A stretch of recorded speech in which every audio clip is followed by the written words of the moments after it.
Il y a 6 mois, l'aéroport de Zaventem à Bruxelles était frappé par 2 kamikazes et toute l'horreur s'incarnait dans la détresse de cette femme, grièvement blessée, en état de choc. Depuis, elle a été identifiée, elle s'appelle Nidhi Chapekar, elle est hôtesse de l'air. Aujourd'hui, elle a repris le cours de sa vie, elle a repris son métier et elle a chassé la haine. Voici ce témoignage recueilli par Nicolas Bertrand et Thomas Donzel. Il y a 6 mois, elle avait peu de chances de survivre. Aujourd'hui, elle rit aux éclats. Seuls des gants blancs masquent encore quelques brûlures. Nidhi Chapekar est hôtesse de l'air. Elle a 40 ans, 2 enfants. Elle vit dans le centre de Bombay. Elle a aussi un destin hors du commun qui a changé sa vie.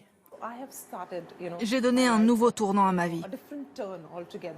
Avant, je pouvais me mettre en colère si quelqu'un faisait une erreur. Je criais parfois. Aujourd'hui, je ne crie plus. Mon amour est pour tout le monde. Ma vie doit servir à répandre cet amour, cette paix. Je me suis fait ce serment. Tout ça m'a changé, en bien.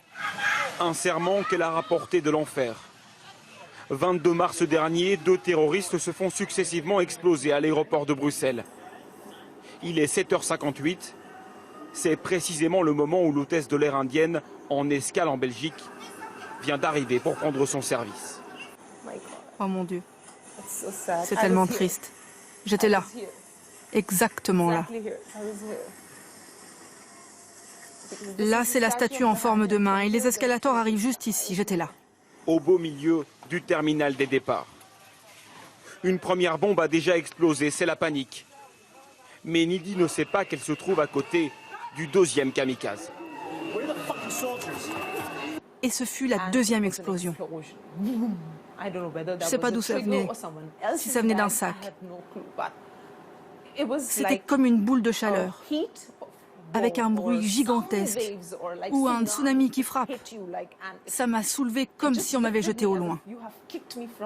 J'atterris sur mes jambes, je me suis effondrée.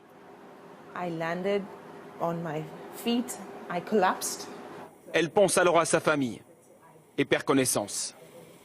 Quand elle rouvre les yeux, elle se trouve au milieu d'un épais nuage de fumée. Tout était détruit. Il ne restait rien.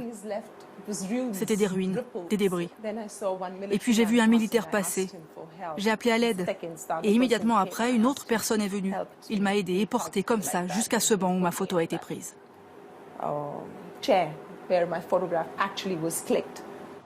Cette photo a fait le tour du monde. Prise par une photographe géorgienne, présente également au moment de l'attentat, elle fera la une de dizaines de quotidiens à travers la planète, du New York Times au Parisien. C'est en la découvrant sur Internet que les proches de Nidhi vont savoir qu'elle est en vie.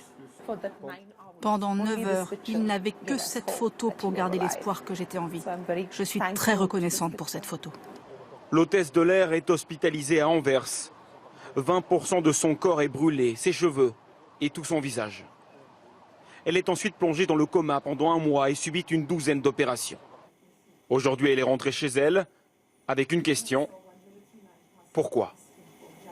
Il y a tellement de personnes qu'ils ont blessées, des vies qu'ils ont prises. Mon sentiment à l'égard des terroristes, c'est qui vous a donné le droit de prendre la vie de quiconque et de le faire dans ce genre de circonstances ? Pourquoi faites-vous cela? C'est absolument pas humain. Vous n'aboutirez à aucun résultat en faisant cela, rien du tout. Aujourd'hui, sous les yeux de sa kiné, elle reprend des forces, à une vitesse inouïe. Nidhi Chapekar remarche. Elle a même conduit sa voiture hier sur quelques centaines de mètres. Vous voulez reprendre le travail, retourner un jour à Bruxelles? Oui, je vais y aller. Très vite, vous verrez. Je vous tiendrai informé. Dès que les docteurs me donneront le feu vert, je serai prête. Et vous n'aurez pas peur de voler encore, d'aller à Bruxelles? Non, je n'aurai pas peur. Les défis sont faits pour être relevés et j'y arriverai.